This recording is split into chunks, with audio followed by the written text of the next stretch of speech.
નમસ્કાર મિત્રો, સ્વાગત છે યુટ્યુબ ચેનલ મિશન ગવર્મેન્ટ એક્ઝામની અંદર। આજના વિડીયોની અંદર હું તમારી સામે લઈને આવું છું પીએસઆઈ કોન્સ્ટેબલ અને અગત્યની પરીક્ષામાં પૂછાય તેવા કેટલાક મહત્વના પ્રશ્નો અને તેમના જવાબો। શરૂ કરીએ આજનો વિડીયો। આજનો પ્રથમ પ્રશ્ન છે, બંધારણ સભાની પ્રથમ બેઠક ક્યારે મળેલી હતી? જવાબ છે 9 ડિસેમ્બર 1946ના રોજ। પ્રશ્ન નંબર 2, બંધારણ સભાના અસ્થાયી અધ્યક્ષ કોણ હતા? જવાબ છે ડૉક્ટર સચ્ચિદાનંદ સિન્હા। પ્રશ્ન નંબર 3, બંધારણ સભાના કાયમી અધ્યક્ષ તરીકે કોને ચૂંટવામાં આવ્યા હતા? જવાબ છે ડૉક્ટર રાજેન્દ્ર પ્રસાદ। પ્રશ્ન નંબર 4, બંધારણની ખરડા સમિતિના અધ્યક્ષ કોણ હતા? જવાબ છે ડૉક્ટર BR આંબેડકર। પ્રશ્ન નંબર 5, બંધારણ ઘડવામાં કેટલો સમય લાગ્યો હતો? જવાબ છે 2 વર્ષ 11 મહિના અને 18 દિવસ જેટલો સમય લાગ્યો હતો। પ્રશ્ન નંબર 6, ભારતનું બંધારણ ક્યારે સ્વીકારવામાં આવ્યું? જવાબ છે 26 નવેમ્બર 1949। પ્રશ્ન નંબર 7, ભારતનું બંધારણ ક્યારે અમલમાં આવ્યું? જવાબ છે 26 જાન્યુઆરી 1950ના રોજ। પ્રશ્ન નંબર 8, બંધારણના આત્મા તરીકે કોને ઓળખવામાં આવે છે? જવાબ છે આમુખને। પ્રશ્ન નંબર 9, આમુખમાં સમાજવાદી અને બિનસાંપ્રદાયિક શબ્દો કયા સુધારા દ્વારા ઉમેરાયા? જવાબ છે 42મો બંધારણીય સુધારો।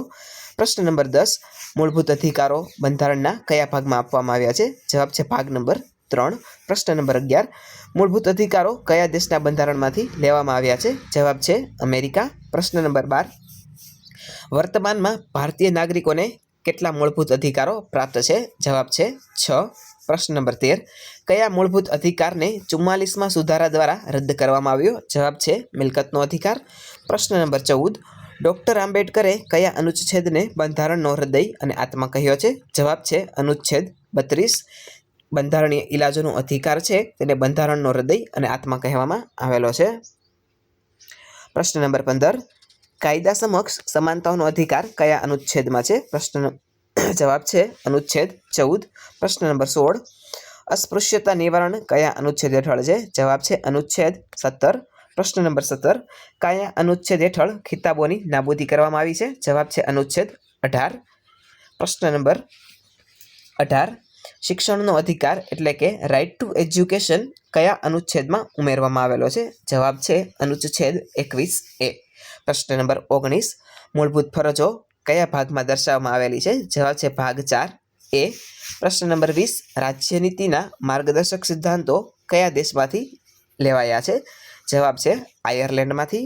પ્રશ્ન નંબર 21, ભારતના પ્રથમ નાગરિક કોણ ગણાય છે? તો જવાબ છે રાષ્ટ્રપતિ। પ્રશ્ન નંબર 22, રાષ્ટ્રપતિ બનવા માટે લઘુત્તમ વય કેટલી હોવી જોઈએ? જવાબ છે 35 વર્ષ।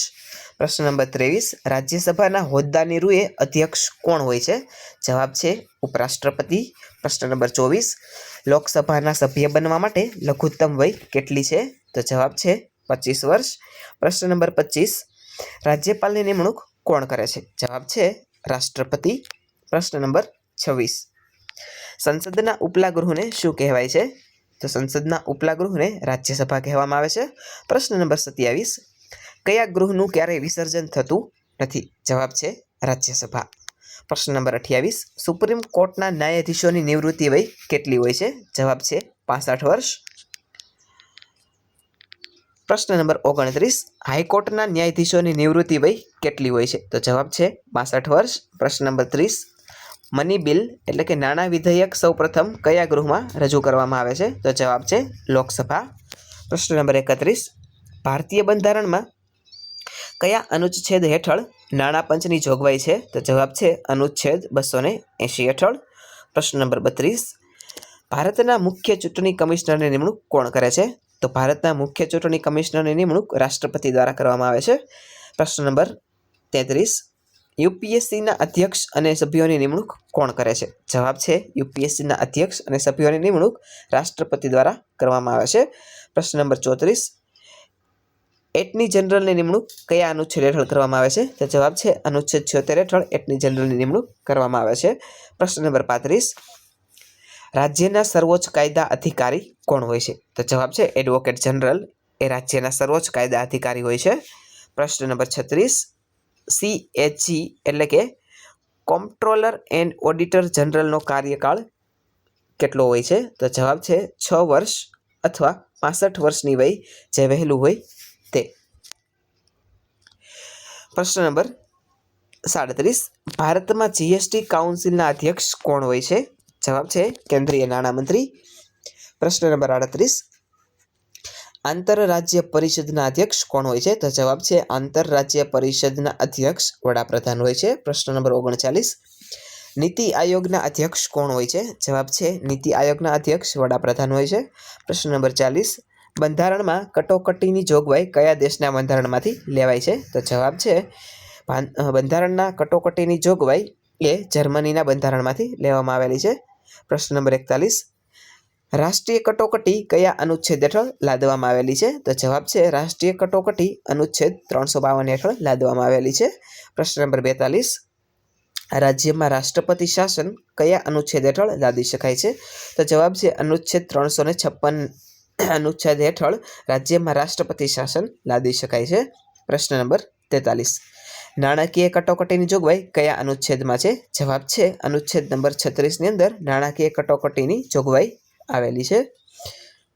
પ્રશ્ન નંબર 44 કેન્દ્ર અને રાજ્ય વચ્ચેની સત્તાની વહેંચણી કઈ અનુસૂચિમાં છે? તો જવાબ છે કેન્દ્ર અને રાજ્યો વચ્ચેની સત્તાની વહેંચણી અનુસૂચિ નંબર 7 ની અંદર છે. પ્રશ્ન નંબર 45 શિક્ષણ એ કઈ યાદીનો વિષય છે? તો જવાબ છે શિક્ષણ સંયુક્ત યાદીનો વિષય છે.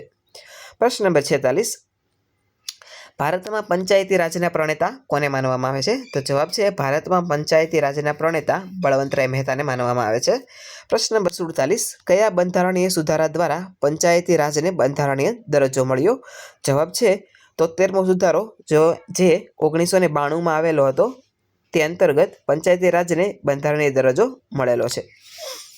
પ્રશ્ન નંબર 48 નગરપાલિકાઓ માટે કયો બંધારણીય સુધારો કરવામાં આવ્યો છે? તો જવાબ છે 74મો સુધારો નગરપાલિકાઓ દ્વારા સુધારો કરવામાં આવેલો છે.